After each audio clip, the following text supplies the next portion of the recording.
Press the bell icon on the YouTube app and never miss another update.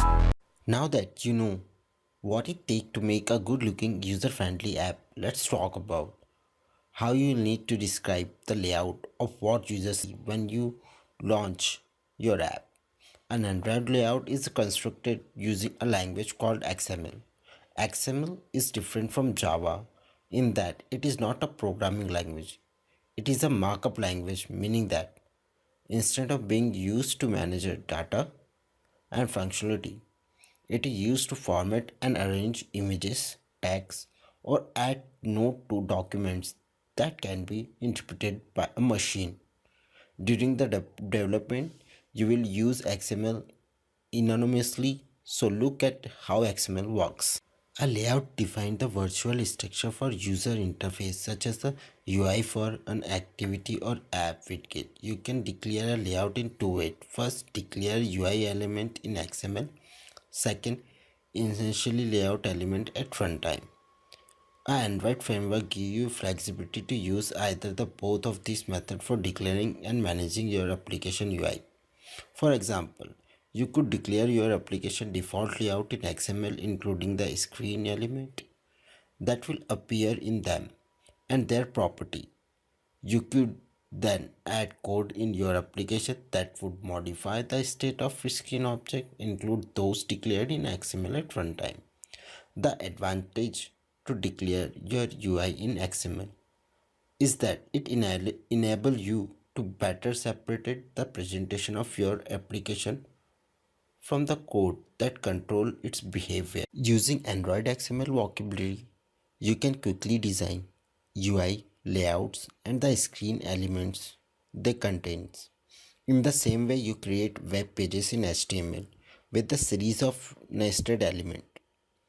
Each layout file must contain exactly one root element, which must be view or view group object. Once you define the root element, you can add additional layout object or widget as a child elements to gradually build a few hierarchy that define your layout. XML is found throughout the Android operating system, and you'll use it many times after this unit. But in the next few chapters, you're going to use XML to make engaging and enjoyable screen layouts for your users. So let's take a look at how XML works overall. Right now you're looking at two images that represent the same thing. On the left we have the XML, the code that describes what the user will see, and on the right we have a preview of the app when this particular layout on the left is visible. Now the thing to know about XML is that everything you see on the screen is somehow represented in a block of XML code. These blocks are bookended by what we call tags. To find an XML tag, you need to look for a specific syntax. Instead of braces, now you're going to look for angle brackets. You can see them here, here, even here. You'll also want to look out for a front slash, like this one down here. Android XML uses two different types of tags to describe its blocks of code. The first is for nested blocks. If a block is going to contain other blocks, it's going to look like this. Notice that the relative layout starts with an angle bracket, and then its name followed by a bunch of code. Then a closing angle bracket. But that's not the whole block. In fact, this block of code that starts up here on line 3 doesn't actually end until this line all the way down here, line 208. This block ends with another tag. This tag starts with an angle bracket, and then there's a front slash, and then the name, relative layout repeated, and a closing angle bracket. This is the format for blocks of XML that will house other nested blocks of XML. There's another format that you will use for blocks of XML that don't have anything nested within them, and that's the one you see here, called image view.